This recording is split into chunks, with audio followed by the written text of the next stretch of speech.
Le fait de ne pas se sentir bien quand on n'a pas son téléphone sur soi, le fait de consulter son téléphone alors qu'un autre écran est allumé. Par exemple, une télévision, il y a des personnes qui consultent pendant une séance de cinéma. Ce sont des signes qui peuvent alerter sur cette dépendance à l'écran et au téléphone. Je suis professeur de psychiatrie addictologie et j'ai été coprésident de la commission écran qui a rendu un rapport au président de la République qui s'appelle Enfants et écran à la recherche du temps perdu. Nous allons aborder le sujet des écrans.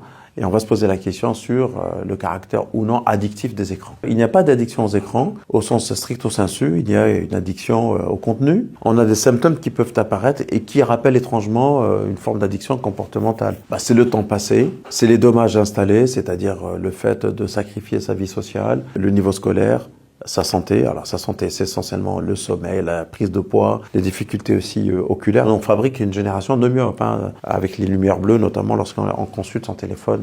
On a montré aussi, par exemple, chez les enfants ou les tout petits à qui on a remis un écran entre les mains, qu'il y avait des retards au langage, aux interactions, et qui évidemment disparaissent lorsque on retire l'écran et on restimule les enfants. Donc on voit qu'il y a des dommages dans la vie personnelle, psychologique et sociale.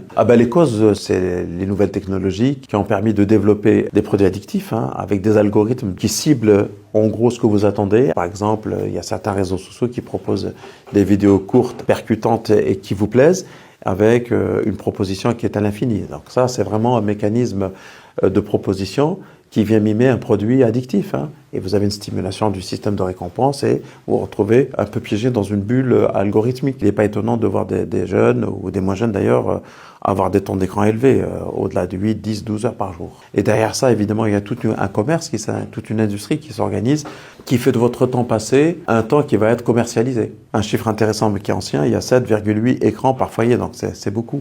On peut essayer de travailler à l'intérieur de sa famille des solutions, on limite le temps, on évite évidemment d'avoir des téléphones performants parce qu'ils accrochent. Pas d'écran avant 3 ans, entre 3 et 6 ans, vraiment dissuader au maximum.